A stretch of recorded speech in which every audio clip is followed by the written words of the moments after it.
nagdamo at nagbungkal ng lupa sa aking pechay farm. Yehey! At yun, dumating ang pangatlo kong kapatid kasama ang kanyang bunso. Hihingi daw siya ng bibe para sa graduation ng kanyang panganay na anak. At agad-agad akong humuli, 4 lang naman ang nabawas sa ating mga alaga. Dali-dali nang umuwi para katayin. Nakangiti pa nga. Yan ang topic natin for today's video. Yay!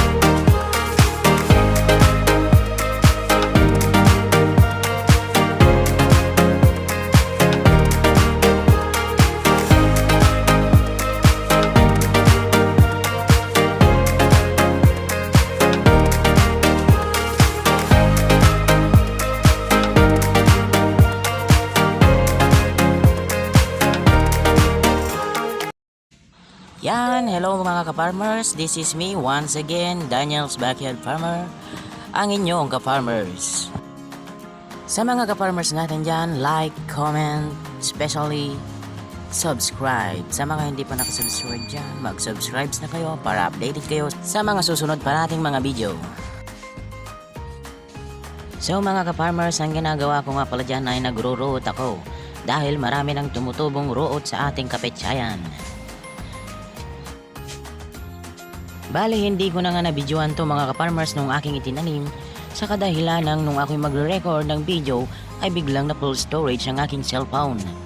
Kaya ang ginawa ko mga ka-farmers ay nag-delete na lang ako ng photos or videos upang sa susunod ay saka na lang ako mag-record. So ayan mga ka-farmers, balik tayo sa ating topic for today's video. Yo! O yan mga ka-farmers, binubungkalan ko na nga ng lupa yan para pag umulan ay madaling bumaba ang tubig para manuot sa kanyang nerves. Nerves ka no? So yan mga ka-farmers ay nagkalugong na nga ako dahil nagparang na yung init at sobrang basa na ako ng lungot yan.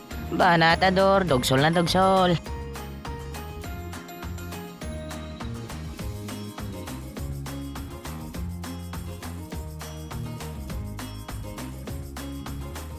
So yan mga ka-farmers, ingat-ingat lang tayo sa pagdugsol dahil baka madugsol natin yung mga urat niya ay malaylay. Kahit kinakagat na tayo ng kuton, tuloy lang ang laban kahit mapudot. Banat ador, dugsol nga dugsol.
So yan mga ka-farmers ay malapit ko nang matapos sa aking kabilang banger niya at lilipat na rin ako sa kabilang banger dahil nauma na akong kakukod-kod sa kagat ng puton.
So yan mga ka-farmers ay malapit ko nang matapos ang aking binubungkal at dinadamuhan.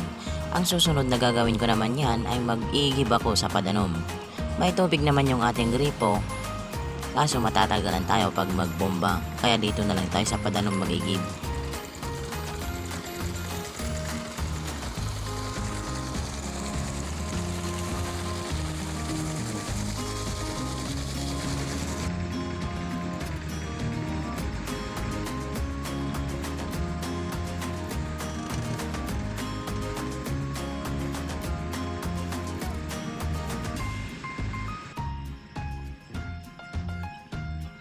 So yan mga ka-farmers, habang nagdidilig nga ako ay biglang dumating yung pangatlo kong kapatid kasama ang kanyang bunsong anak. At nilapitan nga ako at tinanong kung kailan daw ako mag-asawa. Asawa ka no? Agba ka na dor. Siyarot, moriyot. Tinanong niya nga pala kung may bibigay akong manok. Sabi ko naman, wala akong may bibigay dahil nangingitlog pa sila.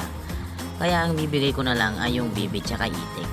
Kaya dinali-dali ko nang tinapos mga ka-farmers ang aking dinidilagan at tayo manghuhuli ng bibi at itik.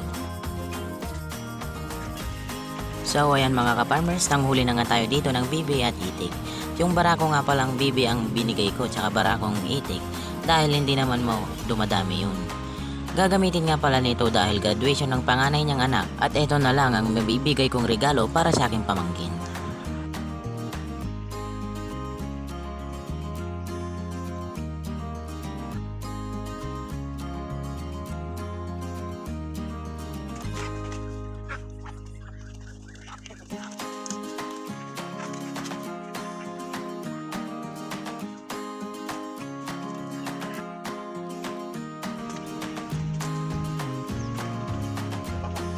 So yun mga ka-farmers, dalawang bibi at dalawang itik nga pala yung nabigay ko at dali-dali na silang umuwi para katayin ito. So yun mga ka-farmers, pinagpatuloy ko nga pala yung hindi ko natapos kanina at nagsado na naman tayo dun sa padanom.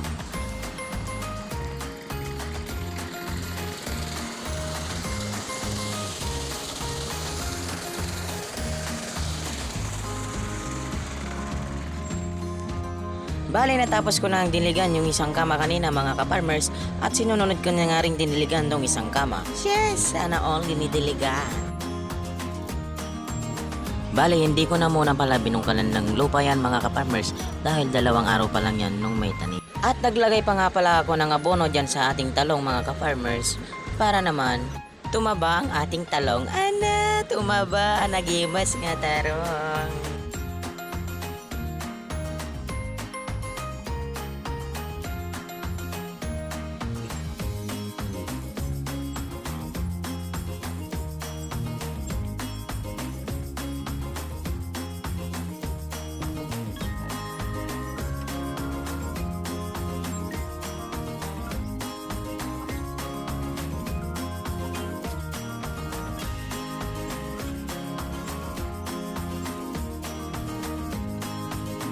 So yun mga ka-farmers, dito ko natatapusin ang aking video para sa vlog na ito.